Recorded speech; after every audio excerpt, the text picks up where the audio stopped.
Hindi ko alam kung bakit ako kinakabahan. Ilang beses ko nang dinaanan ng rutang iyon noong bata pa ako. Pero habang palayo kami ni Maya sa Maynila, pakiramdam ko bawat kilometro ay may iniiwan akong bahagi ng sarili ko at may kapalit na hindi ko maipaliwanag. Ako si Marcel at iyon ang araw na dadalhin ko ang aking nobya sa probinsya para ipakilala sa lola ko. Matagal na akong hindi umuwi sa probinsya. Simula nang mamatay ang nanay ko, parang naputol lang lahat. Tatay ko na lang ang natira sa akin. Siya rin ang nagpumilit na bumisita kami. Dalhin mo na si Maya. Sabi niya, Hindi na bumabata si Lola Jun. Gusto ka niyang makita. hindi ko alam kung bakit pero noong binanggit niya ang pangalan ni Lola Azon, parang may biglang lamig sa dibdib ko. Tahimik si Maya sa biyahe. Paminsan-minsan, tinatanong niya ako tungkol sa lola ko. Kung anong klaseng tao siya, kung mabait ba, kung mahigpit. Sinabi ko lang na naaalala ko. Tahimik, relihiyosa, palaging may dasal bago matulog. Hindi ko sinabi sa kanya na noong bata ako, ayokong magpaiwan mag-isa sa bahay ni Lola Azon. Pagdating namin sa baryo, wala akong makitang pamilyar. Pareho pa rin ang daan pero parang mas makitid, mas madilim. Ang mga bahay ay tila nakatingin sa amin. May mga taong nakaupo sa labas pero nang mapansin nila ang sasakyan namin, sabay-sabay silang tumigil sa ginagawa nila. Hindi sila umiti. Hindi rin sila kumaway. Ang bahay ni Lola Azon ay nasa dulo ng lupa. Isang lumang bahay na kahoy, nakataas sa lupa, may mga bintanang tila laging nakasarado kahit bukas.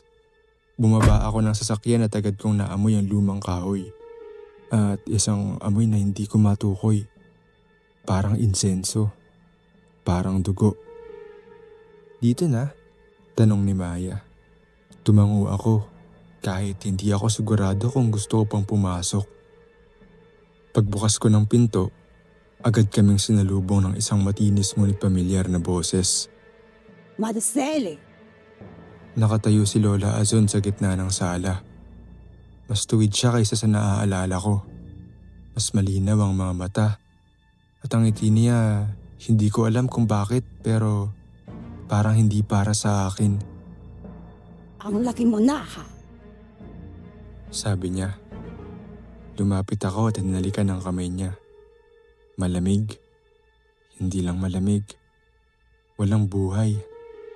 Si Maya nga po pala, sabi ko. Girlfriend ko. Doon ko napansin ang pagbabago sa itsura niya. Tumingin siya kay Maya ng matagal. Sobrang tagal. Parang sinusukat niya kung kasya ito sa isang bagay na hindi ko nakikita. Hindi pa kita kilala. Pero, kilala ka na ng bahay. Sabi ni Lola Azon. Napangiti si Maya. Akala niya biro. Ako lang ang nakaramdam ng bigat ng salitang yun. Pagkatapos naming maglagay ng gamit sa kwarto, naupo kami ni Maya sa kama. Ang liwanag ng hapon ay sumasayaw sa lumang kurtina. Tumarampi sa lumang kahoy ng sahig. Tahimik lang kami habang hawak ang kamay ng isa't isa. Parang may sariling mundo sa gitna ng lumang bahay. Ang weird ng lugar na to, sabi ni Maya. Pero okay lang kasi kasama kita. Ngumiti ako. Hinawakan ng kanyang kamay ng mas mahigpit. Alam mo, kahit medyo creepy ang vibe, ramdam ko parang safe ako kapag kasama ka. Tumawa siya ng mahina. Safe? Sa gitna ng lumang bahay ni Lola Azon? Gumiti ako at tumapit sa kanya. At sa sandaling yun, nakaramdam ako ng kakaibang ginhawa. Ang mundo ay tila huminto sa paligid namin. Nakahiga siya sa dibdib ko at marahang iniipa ng hangin ang kanyang buhok. Promise mo, lagi mo akong poprotektahan? Tanong niya. Promise. Sagot ko naman. Mahina ngunit matatag. Kahit anong mangyari, kahit saan, lagi akong nandito. Ngunit may dumaan na malabong anino sa bintana. Tumayo ako at dahan-dahang lumapit. Hinawakan ang kamay ni Maya. Maya, may taong nakasilip sa bintana. Tumayo rin siya. At nang tumingin kami, nakita namin ang malamig na mga mata ni Lola Azon. Nakatingin at nakikinig sa bawat galaw at salita namin. Hindi siyang umiti. Nakatigil lang. Parang hindi na tao. Nang unti-unti siyang naglakad palayo, ramdam naming tumigil ang aming mga hininga. Nanginginig kami pareho at mas lalo naming nararamdaman ang bigat ng bahay. Doon na nagsimula ang takot na umahalo sa amin. At habang humihinga kami ng sabay, hindi namin alam na yun na pala ang simula ng lahat. Sa unang gabi, hindi ako nakatulog. May naririnig akong yapak sa ilalim ng bahay. May mga bulong sa labas ng bintana. Hindi ko maintindihan ang salita, pero pamilyar ang tono. Parang dasal, pero baliktad. Kinabukasan, napansin kong may mga marka sa lupa sa likod ng bahay. Mga bilog, may kandilang naupos, at may tela, parang panglambong. Nang tanungin ko si Lola Azon, ngumiti lang siya. Tradisyon Sabi niya. para sa mga bisita. Kinagabihan, nagising ako sa sigaw ni Maya. Nawala siya sa tabi ko. Hinabol ko ang tunog hanggang sa lumang kamalig sa likod ng bahay. Nakita ko si Maya sa gitna ng kamalig. Nakaluhod, nakagapos ang mga kamay. Nanginginig sa lamig at takot. Ang sahig ay puno ng mga simbolong iginuhit sa abo at dugo. Sa paligid niya, nakapalibot ang mga tao sa baryo. Mga walang emosyon ang muka. Parang matagal nang namatay ang konsensya. At sa harap nila, si Lola Azon. Pero hindi na siya ang lola ko. Pamilyar ang kanyang katawan pero mali ang mga galaw. Parang may ibang gumagamit ng laman niya. Isang nilalang na sanay maghintay. Hindi siya kabilang, sigaw ko. Ako ang apo. Lumingon ang nilalang. Dahan-dahan siyang umiti. Ang bisita ay handog. Pero ang dugo ng dugo mas banal. Sabi niya. Ibinaba nila ang isang matandang kampana. Isang mahabang tunog ang umalingaw-ngaw. Hindi para tawagin ang mga tao, kundi para isara ang ritual.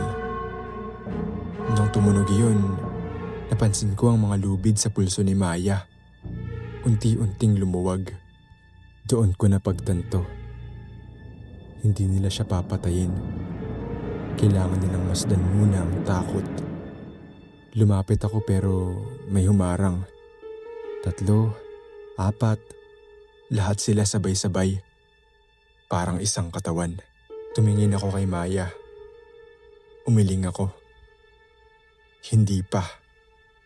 May nakita akong sulo malapit sa altar.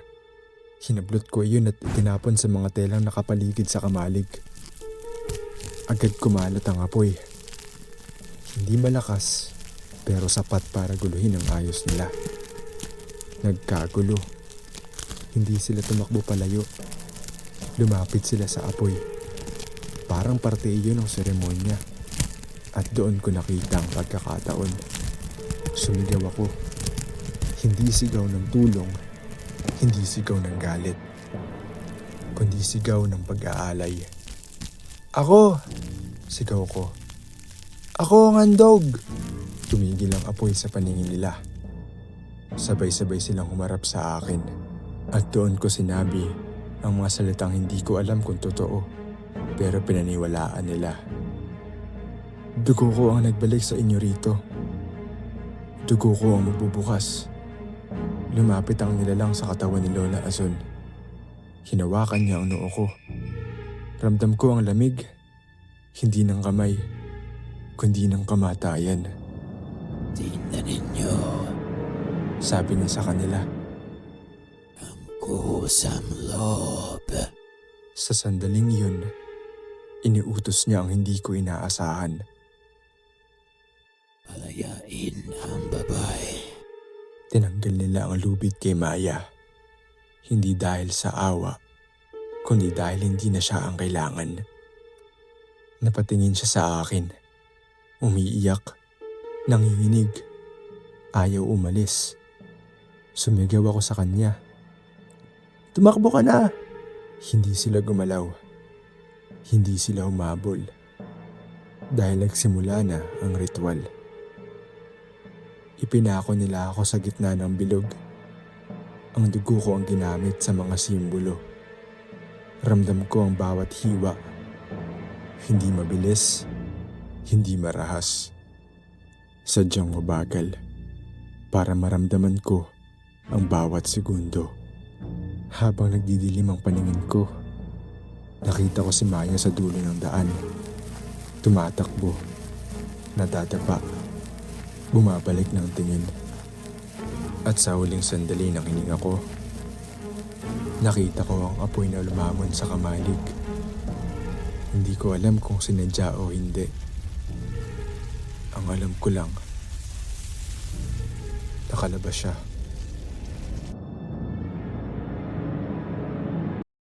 Hindi ko alam kung paano ako nakaligtas.